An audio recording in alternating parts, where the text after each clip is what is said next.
It's my feel-good breakfast show. Yes, it is. Your feel-good breakfast show, Expresso, live on SABC3. It's a beautiful Tuesday morning. Thank you very much for choosing to start the day off with us.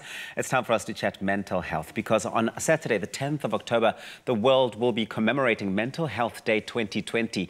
And this day comes at a time when so many of our lives have seen a considerable change due to the coronavirus. And the aim of this day is to make people more aware of the issues related to mental health and to improve treatment of the many mental health conditions out there.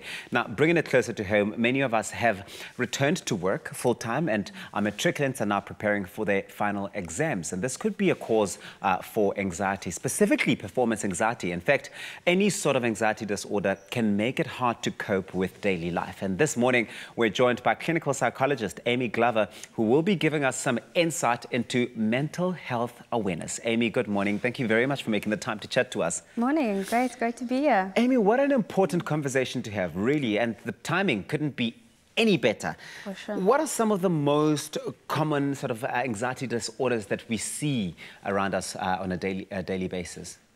So in terms of anxiety disorders, it's extremely common. You know, if you look at lifetime mental health disorders, it's actually one of the most prevalent.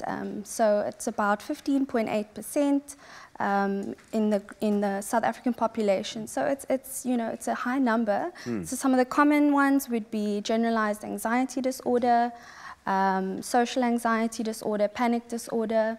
And another one that's also quite common for kids would be separation anxiety, which we're often seeing, you know, with the kiddies. Yeah. And there are many ways in which all of these present.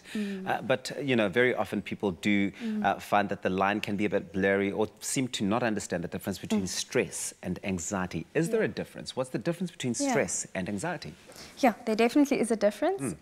So stress, I think we can understand that as more normative, you know, completely appropriate. It can happen to anybody, and often is very influenced by a situation. Whereas when we're speaking more about anxiety or anxiety disorder, then we want to be thinking more about someone's functioning. Yeah. So it's, you know, past the point of just the situation, maybe that's past, and the anxiety is still lingering, and it's impacting functioning. So like, if it's now impacting someone's ability to work or to maintain relationships. So anxiety would more be in terms of functioning and would be almost a daily experience. Yeah. I think you and I, I'm sure, have heard this so many times where you're having a chat with someone, they say, oh my word, it gives me so much anxiety, or I have so much anxiety over such and such. How can we identify anxiety? What are the signs and symptoms that we will see presenting when somebody has anxiety? Sure. So in terms of anxiety, you know, I think it really presents itself both physically and cognitively. So in terms of our thinking, so physically, things that are quite common to see would be like increased heart rate, sweating, feeling faint, often in kids as well, nausea, cramps. So there's physical manifestations of anxiety, you know, with a particular stressor coming up perhaps.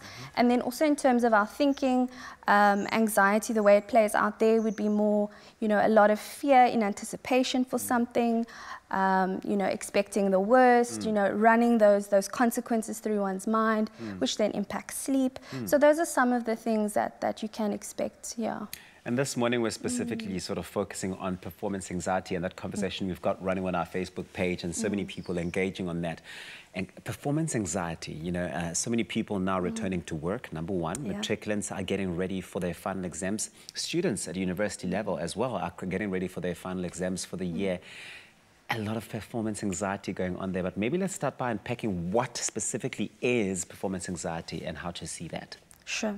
So, yeah, performance anxiety, again, I think one must see it within a situation. So it's far more situational in terms of wanting to perform well. So that would be the anxiety and fear around that perhaps an event that one wants to perform well at. And I think, you know, if we think around COVID and the impact it's had on all of us, there's very real stresses in terms of us wanting to perform well. If you think of matrics and how chaotic this year has been, and the stresses around holding a job, you know, when that's a very real risk in terms of job security and so on. So wanting to perform well has real impacts. So of course that will play a role. So performance anxiety is really just wanting to perform well, and then that fear actually standing in the way sometimes of performing well. And then also how you're perceived by others. So it also, not just the performance in itself, but also sometimes how you are perceived by others, if you, you know, make a good impression, things like that. It sounds like it really does sort of present when your mind starts racing and you're constantly just thinking about so many scenarios that could happen or unfold when you're going through a situation. But let's educate the nation. Let's help the nation with some practical tips on how to overcome performance anxiety, whether you're at work, whether you have an interview coming up, whether you have a date even coming up, no matter what the situation is. What are some step-by-step sort of practical tips that you can leave us with? Sure. I think one of my favorite ones is working with your breathing. You know, it's something that you always have with you.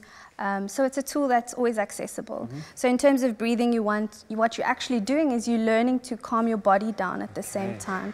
So taking slow, deep breaths. If you want to do it with a count, then that's even better. So that's already a great tool that's, and it's very accessible. There's lots of videos and apps that can also guide one through that.